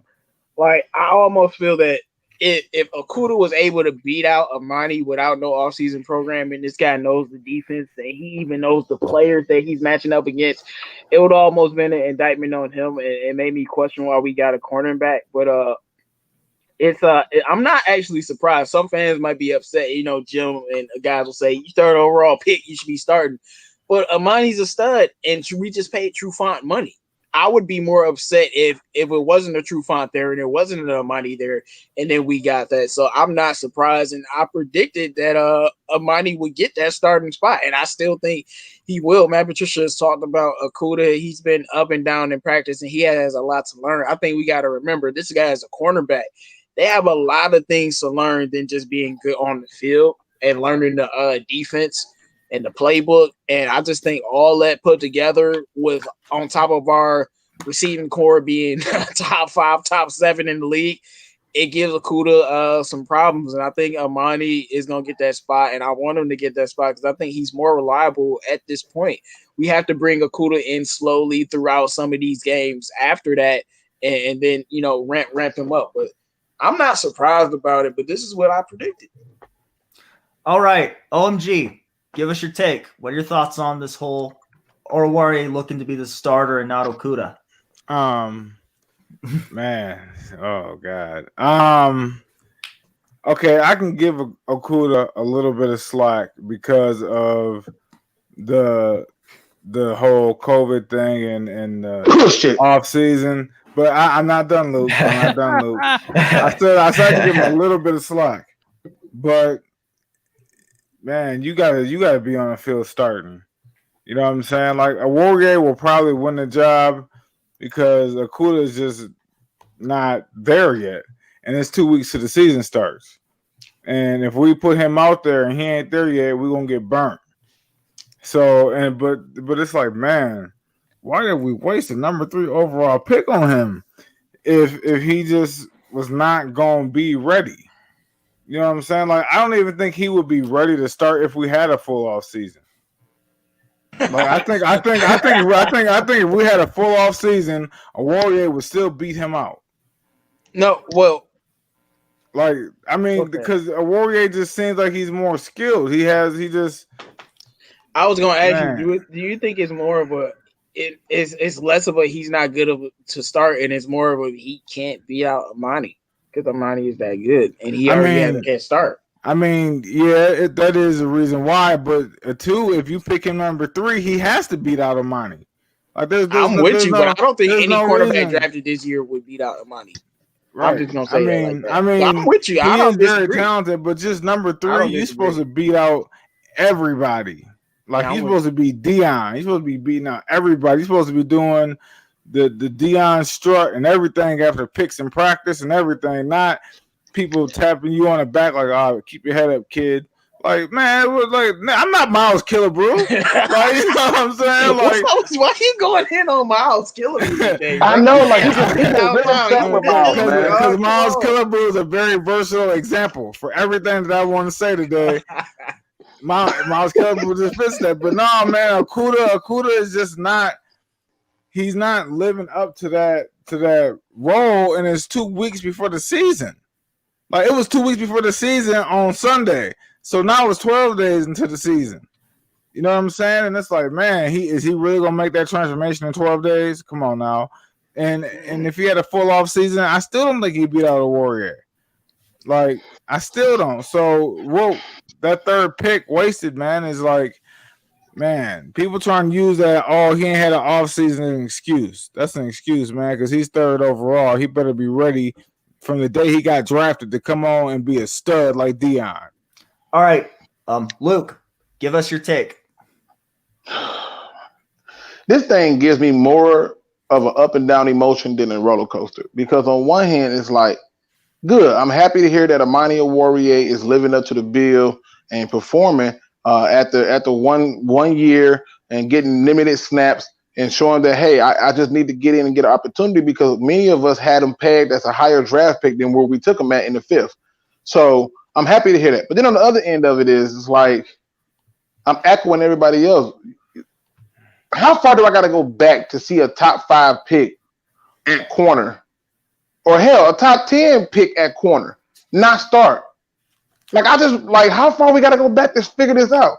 But if you in the top 5 picks at corner, how far do I got to go back to find out that you ain't start? Like, and I don't even care about who we got. It's just, you knew this. You knew about this damn virus before the draft. How do I know you know? Because the draft was in April. Pandemic was declared in March.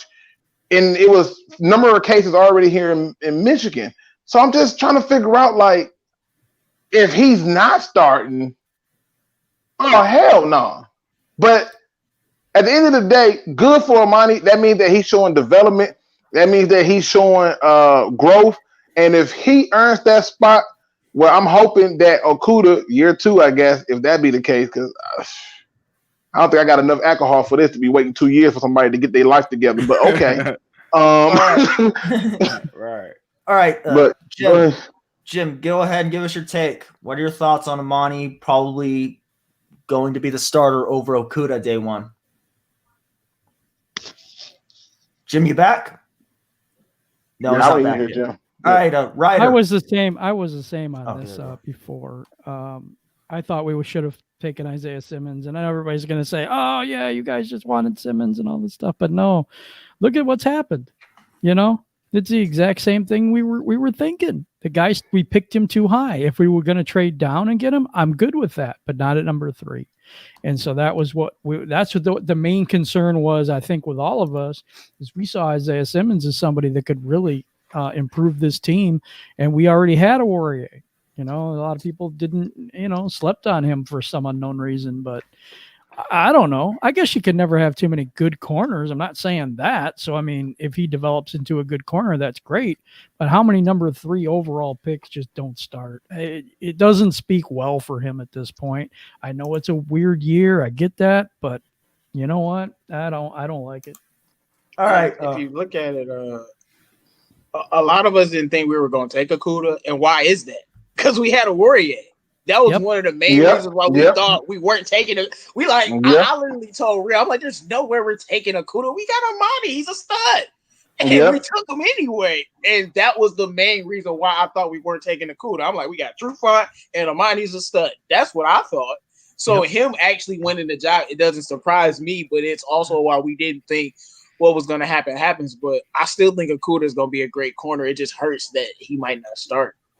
And J-Mo, don't leave out the most important part of outside of that, we had Amani Warrior. We had more pressing needs at linebacker and offensive line, which they did help out the guard position, but you still could have said, okay, take the talent, take the overall talent outside of everything else. And you got to think, if you go out, if this was going to happen forever, like forever, people are going to forever pay attention to every player taken after Okudah and ask themselves, could we have used that player? Whether it be tackle or whether it be Isaiah Simmons, hell, whether it be some other DN or something. We're going to always compare it to what we got at 3 because we could have had it. It'd be like when the Pistons decided that Darko was better than D Wade and Carmelo Anthony. So it'd be the exact same thing, like literally. So that's all it is. All right. Ryder, what do you think about this question? I mean, it's unfortunate because obviously everybody is expecting Okuda to start, but defensive back is one of the toughest positions to transition from college to the NFL. And Okuda has had 2 weeks of practice against the best wide receiver core in the NFL, in my opinion. I mean, yeah, he's going to have an up and down practice because he's going against Kenny Galladay and Marvin Jones, who are making these one-hand snags, and it doesn't matter how close Okuda is. They're going to make plays. And, yeah, Jeff Okuda as a rookie is going to have up and down days. You know, Jeff Okuda, I don't know about anybody else. I was not expecting Jeff Okuda to walk in and be perfect. I was expecting some rookie development because we see that every year with every rookie. Joe Burrow is going to have rookie development. Chase Young is going to need rookie development. That's why they're rookies, is because they're going to need time to develop a little bit. And, I don't necessarily think that Jeff Okuda sitting out, or not sitting out, but I don't think Jeff Okuda not starting is necessarily the worst thing, because just because he's not starting doesn't mean he's not going to play. Jeff Okuda is going to play week 1. I mean, we're not talking like, oh, Jeff Okuda's benched. He's not playing any snaps. Jeff Okuda is going to play quite a few snaps in week 1, I bet. And even if he's not starting, I still think he has an impact. Right. All right. Go ahead, I was Jimbo. gonna say my thing was I didn't think Okuda was gonna come in here and be lights out, but you know what I did think? I thought he was gonna be maybe as good as Amani, to the point where you start Okuda. Basically, okay, they're around the same level. Amani might be a tad bit better, but we start Okuda. But it's not like that. It's Amani is clearly better right now. And that's kind of more where I was just a little bit taken off. But you think we got the best wide receiving core in the NFL? One of the best, yeah. I thought I was just going to say, let's talk about that. Go ahead. All right, we gotta get to some questions now. At this point, we are coming up on the 140 mark. Let's get to some questions. All right, Jay White, your question's been up here for a while. J-Mo, just take this question really fast. Would you for me, please? After we just signed Taylor Decker, Galladay should be signed this week, hopefully. All right. You do realize that they usually start off with the contracts that's lower and then work their way up to the bigger contracts. So you might mess around and see somebody like Jared Davis, or somebody that we could least. Would you be surprised if we signed Jared Davis? No, I wouldn't. But I'm just saying, they're gonna start off with the lower contracts first to free up more money. All right, fair enough. All right, DSA, what aspect of the Lions scares you most about week 1, and what about the Lions are you most looking forward to? All right, Jim, go ahead. We're going to go around the table real fast. I think the thing that scares me the most is the defense. I just don't know how well they're going to be. But I think the offense is going to be a pleasant surprise, even though Chicago does have a pretty good defense.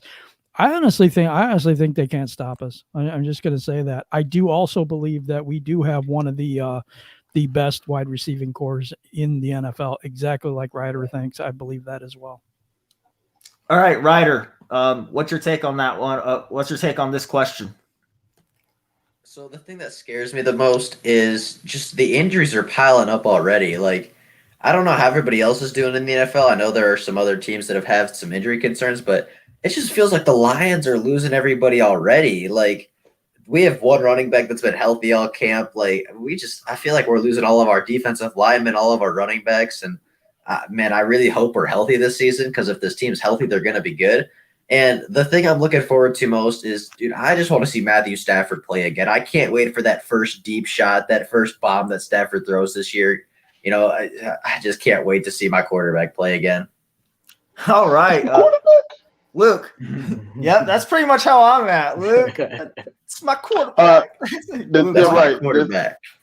The thing that scares me the most is the depth at defensive line. I know that they literally cut a dude, and then the next day went and brought him right back. It's that bad. That scared the crap out of me. I don't like the depth that we have at defensive line right now, and that's my biggest fear. In terms of the thing I'm looking forward to the most this upcoming season, is the outrageous trick plays. We had some damn good trick plays this past season. I expect to see much more of that this season. All right, OMG. Let's see here. It's a few things, but the linebacker situation scares me.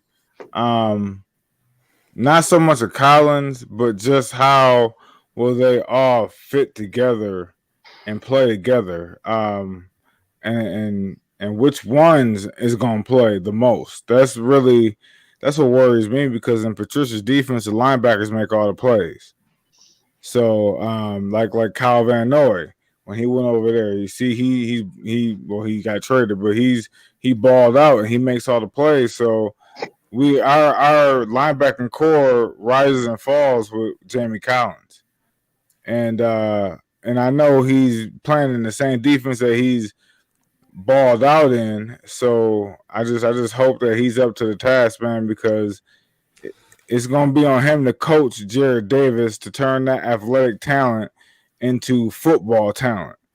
And yeah, man, the linebacker position scares me the most. All right, JMO, give us your take kind of quickly. What about this what question? scares me the most is as much as I want to hype up my team, I don't trust y'all. If Matthew Stafford wins this game, that's what scares me the most. Believe it or not, what scares me the most is Matthew Stafford throwing for 450 yards and we win in this game. That happens, I'm going to be concerned, because it would show me that we still can't run the damn ball and we playing Stafford ball.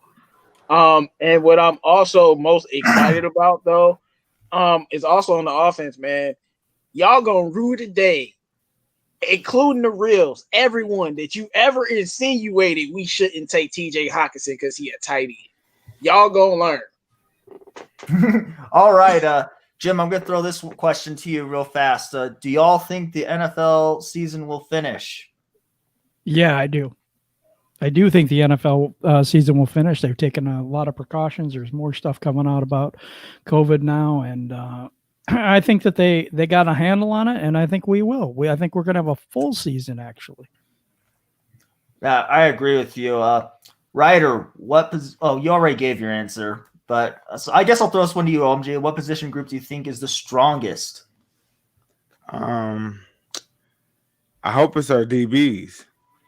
I know that's the position group that's favored, but with Cory Undlin being a D-back coach and our DBs being so deep, I just hope it's our DBs. I hope that what everybody expects to be the strongest point of our defense, it actually is. All right, cool. I don't know. Luke, someone please tell me why the Lions didn't trade a fourth for Kenyon Drake instead of using a high second on DeAndre Swift. Oh, because they knew that they can get the running back that they wanted in this draft. It had a lot of talent from top to bottom. If they wanted to, they could have went after AJ Dillon. They could have did a lot of different things, but they didn't expect for Swift to be there, in all honesty. And I bet you on their board, they probably thought there was going to be more than one running back coming off in this draft late. And I think it was going to be either Hiller or it was going to be like Swift. So I think they was shocked when he was there, like, oh, okay. So I think that's why they didn't do it. But I'm with you. I would have gave that fourth away for Kenyon Drake. All right, we're gonna throw this one to the entire group. This guy, he's had this question for a second now, so we'll get to you now, Blue Seal. I honestly don't remember if I've seen you before, honestly. So hey, welcome to the show. Welcome to the chat. Right, welcome. What up? What up? So we'll go backwards this time. JMO, who do you think has a higher ceiling, Swift or Johnson? Swift, just because I've seen Kerryon play in the league for a couple years, and I think Swift is just a little bit faster. All right, OMG, higher ceiling, Swift or Johnson? I think Johnson is, just because he's more of a complete back than Swift. He has more in between the tackle running, so I think it's Kerryon. All right, Luke, what do you think? Swift, Who has the higher Swift. ceiling? Swift, it's easy. It's Swift. Okay, Kerryon can't stay healthy. Swift. All right, Ryder, higher ceiling, Swift or Johnson? Swift. All right, Jim, I think I see where this is going. Jim, who do you think has the higher ceiling? Clean sweep, Swift. All right, clean sweep. That dude says, didn't y'all say he should start by week 7? I assume he's talking about Okuda. I never said Yeah, that. but No, but we didn't say Benny that. Blade said. And Benny Blade said that. Yeah, Benny Blade said he should be balling, basically playing really well by week 7. By And we week agree 7. with that. And I definitely do agree with that, even still if he doesn't start. Because I, like Ryder said, he'll still get playing time. All right. Right. I think I'll throw this one to the whole chat at this point. How many wide receivers are we going to keep? 6. 6. OMG, how much? 6. JMO. You got to keep 6. Our wide receivers are too good to not keep 6 at this point. All right. Detroit Sports Room or Jim, how many are we keeping? I got 6 as well. All right, Ryder, are we going to have a clean sweep again? I think 6, but I wish we could just keep all of them because I love all of our wide receivers. I think they're all. Wait, who was the number 7th one that you want us to keep? Because I think it's Marvin Cephas, Hall. Hall, and Agnew. No, I think Hall, Agnew, Cephas, Amendola, and Galladay and Jones. Yeah, me too. Oh, okay. Okay, I see what you're saying. Yeah, Hall will probably be 6 or Agnew, whichever one you want to put there. See, I thought they were going to try to use Huntley more as a slot guy along with Cephas. That's why I was kind of like looking. But I see your point, though. I can see what you said. 'Cause I think the deep threat of Hall is there. Agnew is a gadget player, but I still think Agnew is probably the odd guy out. But I can see your point, though. All right. I remember one question earlier from the chat from the Dern. I don't know if he's still in here, but Dern, we're going to answer your question. I wrote it down from earlier, but Chat Sports has the lines of the dark horse to bring in Clowney. What are your guys' thoughts on that? Don't want him. All right. Ryder, what are your thoughts? I mean, I don't think he'd fit here with Matt Patricia. Like, I know Matt Patricia's got better, but Matt Patricia and Bill O'Brien have both come from that Belichick system, and they are very, my way or the highway. And if it didn't work in Houston with Bill O'Brien when they were winning football games, I don't know if it's going to work here in Detroit when, we're not. All right, Luke, I feel like I know your answer. All right. I think they're just trying to be ahead of I feel like they're trying to be ahead of a hot take. Like if we actually did it, we said it first. I don't think. I mean, Clowney is in our sights at all. I honestly, I don't think he's in our sights at all. And I don't know where they got the information from. But since I said that, we'll probably sign him tomorrow. All right. OMG, what are your thoughts on that Chat Sports thing? Dark horses. I would like it. I mean, it means that they is going out for it, man. It means they really want to win. I'm good with it. All right, Luke, what are your thoughts? That's how I feel about it. It ain't happening. It ain't happening. All right. It's not. All right, let's go to the next question. Marcus Willis. We'll go with the who has more sacks, Julian Okwara or Deshaun Hand? Luke, go first. If I got to pick between those two, you're not helping me here, Marcus. Okay. Honestly, I think it's a push. I think they'll probably end up with the same amount of numbers. I just think with the way we're going to be rotating people in and out, it's going to be probably a push. They'll probably end up with the same numbers unless Hand gets hurt. All right. OMG. I think Hand. I go with Hand. All right, J-Mo. I'm going with Okwara because Hand is still struggling with injuries. He's been missing some practices too. So I'm going with Okwara. He's going to live up to the hype, I hope. All right, Jim. I'm actually going with Okwara as well because of the injury factor with Deshaun Hand. Deshaun Hand can get to the quarterback, no doubt about it, if he's on the field, but that's been the struggle. All right, Ryder. I think it'll be Hand if he's healthy. They're saying the injury concern, you got to be on the field to make an impact. But if Hand is out there, I do think he'll be a better passer. Sure, I think he'll get more sacks. All right, cool. Blue and silver. With Agnew and Swift, how is there room for Huntley? I think this one's mostly for you, Jim. I'm going to let you answer this one. Okay, I'll do that. You mean? I'm almost laughing at the question. Okay, with Agnew and Swift, how is there room for Huntley? Huntley is more explosive than Swift. I'm going to put it that way. He can catch the ball out of the backfield and be a weapon. He's a player that can change the game because he can take it to the house. And I know Agnew's doing really well at wide receiver, and Swift's going to be more of a main running back. I don't see Huntley as taking over his job, but I see him as a really, really nice piece that we need. And I think there's other people we can cut, to be quite honest, than Christian Jones. I mean, we could cut other players on this team to make room. All The right. answer is Huntley's a better version of Ty Johnson, and that's why it's wrong. Good one. Yeah. All right. Well, this will be our last question, then we'll go to final words. I don't see any others in the chat, so we'll just do this one. We'll start this off with you, JMO. With Bawden on IR, does one of our tight ends fill in that spot? Well, I Yeah. don't know the dude's name, but apparently they already had a fullback in the running. I think the Lions want to have a fullback this year, so I think even with Baldwin gone, they might try to find somebody to fill that role. And if it's Nada and Bryant, I think they'll put Nada on the team, but he might be a fullback. But they definitely still want to fill that fullback role. All right. OMG. What are your do you think one of our tight ends does that? Yeah, I think Nada steps in. I mean, because he stepped in last year and played fullback, so I get a heads up to Nada. All right, Luke, your turn. Nada and TJ.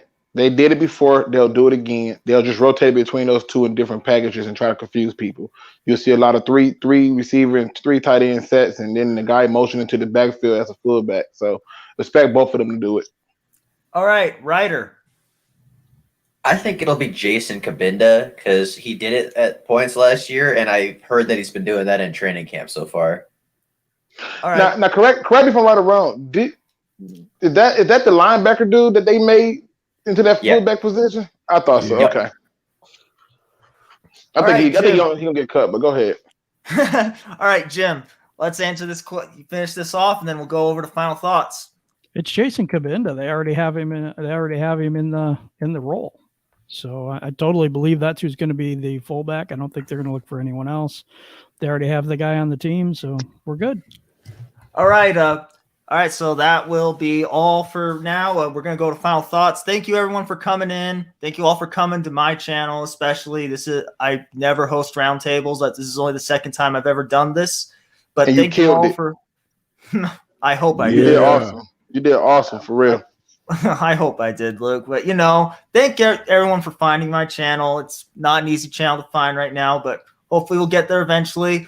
On a side note, make sure to go over to the Detroit Sports Alliance channel. We're going to try to eventually move everything over there but for now, we're going to be streaming on 2 channels at the same time. But, yeah, and also me and Jim are going to be doing a debate. It's about the Lions. We haven't settled the question 100% yet, but we're going to be debating. So make sure to tune in for that and watch out for it. But yeah, Should be a lot of fun. Yeah, just thank you everyone for coming in. We really do appreciate it. It sounds so stupid when we say it, but we really do appreciate it. It means the world to us, especially to me. But and also that song I played at the beginning was called "Cowboys from Hell." It's by heavy metal band Pantera. There's one quote in there where it's like one of the lines for that song is "High noon, your doom, coming for you. We're the Cowboys from hell." That's what we are. We're coming. I can't make it make sense, but that's also what the Lions are. They're coming. It makes sense. We wish you, PD. Yeah, the Lions are coming for everybody. High noon is every team's doom this year. All right, Jim. Give us your final thoughts, man. I just appreciate everybody on the panel and in the chat like every week. But I want to mention some things. We have more shows than this. We have the Above the Rim show on Saturdays. JMO and Detroit Drew host those shows. Those are amazing. You have to see that for Pistons Talk. We have a Red Wings show on Saturday as well. It's at 3 p.m. It's called The Offside Show with me, PD Sports. And usually Seth Walker joins us. We'll have special guests, all kinds of things talking about Red Wings. So just wanted to put that out there. Please subscribe to every member of the DSA. We're trying our best to give you the content that you want on all our Detroit sports teams. And like I said, really appreciate each and every one of you. It's our distraction away from the everyday life. And I appreciate the opportunity to be on here. Thank you, guys. All right, Ryder, what are your final thoughts? Yeah, so first off, I want to just thank you, PD, for stepping up and hosting tonight because this was a great show, and without you stepping up, we wouldn't have been able to debate some of these topics. And I just always enjoy talking Lions football. And the last thing I want to say is I don't care what anybody thinks. Taylor Decker was a good signing, JMO. I mean, I didn't say it was a bad signing. I just said he got paid too much guaranteed money. All right. Do you have anything else to add, Ryder? Or Nah, I'm good. all right, J-Mo, what are your final thoughts, man? I'm gonna live in a positive world, so you won't hear me talk about Kenny Galladay. Sign him, but I do want to say I can't believe the season is in 2 weeks, and I'm getting very excited. Matt Patricia is doing the right move, letting Cory Undlin coach the defense. I'm not upset with Amani starting over Okuda. I think things in this league have to be earned. Nothing is given. And PD, man, this was a great show. I know we went off the rails and had some debates, but you know how we do it. And everybody in the chat, make sure you guys like the video if you haven't already, man. Thanks, JMO. OMG, final thoughts, man. Yeah, man. I'm just glad the season about to get started, man. Thursday night football. That's on my birthday. That's when the season kick off. Yeah, September 10th, man. I'm just happy, man. I'm just a little bit down that Roy Jones and Mike Tyson fight got moved back because I was going to go to my cousin's house, spend the night, and then go to the game and tailgate, and but it's all good, man. Yeah, for sure. All right, Luke, we always have to end with you because you have always the best ending quotes. So let's go with you, Luke. Final thoughts. Again, to all the gentlemen on the panel, hey, appreciate you for being here, for rocking with us. To the people in the chat that contribute to the show, absolutely, you rock. You're awesome. Today's positive quote is going to be a little heavy. It's going to be a little deep, a little sad, and a little bit of a challenge, but I think it's needed to be said. Today's positive quote comes from King T'Challa himself, Mr. Chadwick Boseman. And the reason I chose his quote is because, one, I wanted to honor somebody who I really felt had a strong level of talent. But what he said so many times has always resonated with me. So this is kind of my way of honoring him. I'm going to combine two quotes. I'm going to break it down with what he was telling us. He says, you have to cherish the things. You have to cherish things in a different way when you know the clock is ticking. You are under pressure. When you are deciding on your next step, your next job, your next career, further education, you should rather find purpose than a job or a career. See, purpose goes cross disciplines. Purpose is an essential element of you. And what Chad was saying is, from the day that we were born, the clock starts. The pressure was on. And if you spend that time doing things that don't concern you, you are not living or moving in your purpose. Your purpose is what defines who you are. It's what leads you in directions that set up destiny. Destinations cannot be obtained without a destiny for you to go towards. He's saying that you have to find some way to understand your purpose, because you are worthy. You are chosen. You was the one who was given the opportunity to be here to breathe. And then he has a quote that I thought really hit home, where he says, the greatest advice I ever got about getting old is just be thankful you're still alive. Nothing in this world is that serious for you to take it so serious, because the clock is ticking. And as Mr. Boseman always say, the pressure is on. The time is for you now to find your purpose. With that being said, ladies and gentlemen, make sure that you go find somebody that you love, hug them, tell them you love them, or whoever you upset with, tell them you're sorry. You ain't got to be right, just tell them you're sorry. And make sure that they know that you love them. Because if you don't, you never know when that clock will stop ticking. With that being said, make sure you subscribe to all the members of the DSA. And as always, don't be no chump. Love each other.